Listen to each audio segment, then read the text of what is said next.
नमस्कार दोस्तों, जय श्री कृष्ण। राधे राधे। तीज पर्व की आप सभी माताओं बहनों को बहुत बहुत शुभकामनाएं। आप हमारे चैनल पर नए हैं तो हमारी वीडियो को लाइक शेयर और चैनल को सब्सक्राइब जरूर करें, ताकि हम इसी तरह आप सभी के लिए नई नई वीडियो लाते रहे। और कमेंट में हर हर महादेव राधे राधे जरूर लिखे। भगवान शिव आप सभी की मनोकामना पूरी करे। चलिए फिर शुरू करते हैं आज की कथा। श्री भोले शंकर बोले, हे गौरी, पर्वतराज हिमालय पर स्थित गंगा के तट पर तुमने अपनी बाल्यावस्था में 12 वर्षों तक अधोमुखी होकर घोर तप किया था। इतनी अवधि तुमने अन्न न खाकर पेड़ों के सूखे पत्ते चबाकर व्यतीत किए। माघ की विकराल शीतलता में तुमने निरंतर जल में प्रवेश करके तप किया। वैशाख की जला देने वाली गर्मी में तुमने पंचाग्नि से शरीर को तपाया। श्रावण की मूसलधार वर्षा में खुले आसमान के नीचे बिना अन्न जल ग्रहण किए समय व्यतीत किया। तुम्हारे पिता तुम्हारी कष्ट साध्य तपस्या को देखकर बड़े दुखी होते थे। उन्हें बड़ा क्लेश होता था। तब एक दिन तुम्हारी तपस्या तथा पिता के क्लेश को देखकर नारद जी तुम्हारे घर पधारे। तुम्हारे पिता ने हृदय से अतिथि सत्कार करके उनके आने का कारण पूछा। नारद जी ने कहा, गिरिराज, मैं भगवान विष्णु के भेजने पर यहाँ उपस्थित हुआ हूँ। आपकी कन्या ने बड़ा कठोर तप किया है। इससे प्रसन्न होकर वे आपकी सुपुत्री से विवाह करना चाहते हैं। इस संदर्भ में आपकी राय जानना चाहता हूँ। नारद जी की बात सुनकर गिरिराज गदगद हो उठे। उनके तो जैसे सारे क्लेश ही दूर हो गए। प्रसन्नचित होकर वे बोले, यदि स्वयं विष्णु मेरी कन्या का वरण करना चाहते हैं तो भला मुझे क्या आपत्ति हो सकती है। वे तो साक्षात ब्रह्म हैं। हे महर्षि, यह तो हर पिता की इच्छा होती है कि उसकी पुत्री सुख संपदा से युक्त पति के घर की लक्ष्मी बने। पिता की सार्थकता इसी में है कि पति के घर जाकर उसकी पुत्री पिता के घर से अधिक सुखी रहे। तुम्हारे पिता की स्वीकृति पाकर नारद जी विष्णु के पास गए और उनसे तुम्हारे ब्याह के निश्चित होने का समाचार सुनाया। मगर इस विवाह संबंध की बात जब तुम्हारे कान में पड़ी तो तुम्हारे दुख का ठिकाना न रहा। तुम्हारी एक सखी ने तुम्हारी इस मानसिक दशा को समझ लिया और उसने तुमसे उस विक्षिप्तता का कारण जानना चाहा। तब तुमने बताया, मैंने सच्चे हृदय से भगवान शिव शंकर का वरण किया है, किंतु मेरे पिता ने मेरा विवाह विष्णु जी से निश्चित कर दिया। मैं विचित्र धर्म संकट में हूँ। अब क्या करूं? प्राण छोड़ देने के अतिरिक्त अब कोई भी उपाय शेष नहीं बचा है। तुम्हारी सखी बड़ी ही समझदार और सूझबूझ वाली थी। उसने कहा, सखी, प्राण त्यागने का इसमें कारण ही क्या है? संकट के मौके पर धैर्य से काम लेना चाहिए। नारी के जीवन की सार्थकता इसी में है कि रूप में हृदय से जिसे एक बार स्वीकार कर लिया, जीवन पर्यंत उसी से निर्वाह करे।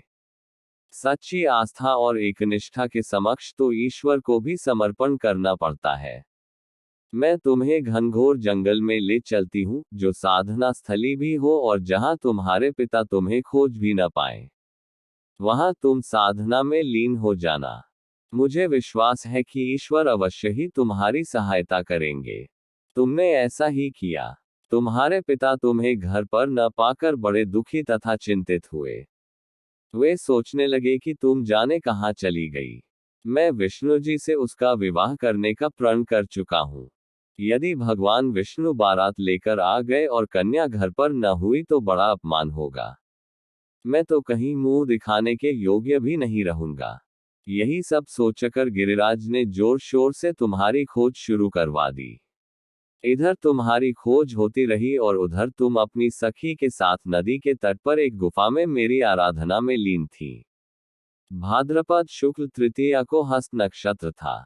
उस दिन तुमने रेत के शिवलिंग का निर्माण करके व्रत किया। रात भर मेरी स्तुति के गीत गाकर जागी। तुम्हारी इस कष्ट साध्य तपस्या के प्रभाव से मेरा आसन डोलने लगा। मेरी समाधि टूट गई। मैं तुरंत तुम्हारे समक्ष जा पहुंचा और तुम्हारी तपस्या से प्रसन्न होकर तुमसे वर मांगने के लिए कहा। तब अपनी तपस्या के फल स्वरूप मुझे अपने समक्ष पाकर तुमने कहा, मैं हृदय से आपको पति के रूप में वरण कर चुकी हूँ। यदि आप सचमुच मेरी तपस्या से प्रसन्न होकर आप यहाँ पधारे हैं तो मुझे अपनी अर्धांगिनी के रूप में स्वीकार कर लीजिए। तब मैं तथास्तु कहकर कैलाश पर्वत पर लौट आया।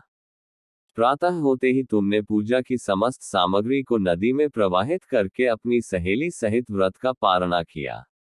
उसी समय अपने मित्र बंधु व दरबारियों सहित गिरिराज तुम्हें खोजते खोजते वहां आ पहुंचे और तुम्हारी इस कष्ट साध्य तपस्या का कारण तथा उद्देश्य पूछा। उस समय तुम्हारी दशा को देखकर गिरिराज अत्यधिक दुखी हुए और पीड़ा के कारण उनकी आंखों में आंसू उमड़ आए थे। तुमने उनके आंसू पोंछते हुए विनम्र स्वर में कहा, पिताजी, मैंने अपने जीवन का अधिकांश समय कठोर तपस्या में बिताया है। मेरी इस तपस्या का उद्देश्य केवल यही था कि मैं महादेव को पति के रूप में पाना चाहती थी। आज मैं अपनी तपस्या की कसौटी पर खरी उतर चुकी हूँ। आप क्योंकि विष्णु जी से मेरा विवाह करने का निर्णय ले चुके थे, इसलिए मैं अपने आराध्य की खोज में घर छोड़कर चली आई। अब मैं आपके साथ इसी शर्त पर घर जाऊंगी कि आप मेरा विवाह विष्णु जी से न करके महादेव जी से करेंगे। गिरिराज मान गए और तुम्हें घर ले गए। कुछ समय के पश्चात शास्त्रोक्त विधि विधान पूर्वक उन्होंने हम दोनों को विवाह सूत्र में बांध दिया। हे पार्वती, भाद्रपद की शुक्ल तृतीया को तुमने मेरी आराधना करके जो व्रत किया था, उसी के फलस्वरूप मेरा तुमसे विवाह हो सका। इसका महत्व यह है कि मैं इस व्रत को करने वाली कुंवारियों को मनोवांछित फल देता हूँ। इसलिए सौभाग्य की इच्छा करने वाली प्रत्येक युवती को यह व्रत पूरी एकनिष्ठा तथा आस्था से करना चाहिए। अगर हमारी वीडियो अच्छी लगी हो तो वीडियो को लाइक और हमारे चैनल को सब्सक्राइब जरूर करें। कमेंट में जय श्री कृष्ण हर हर महादेव जरूर लिखें। धन्यवाद। मिलते हैं अगली वीडियो में। राधे राधे।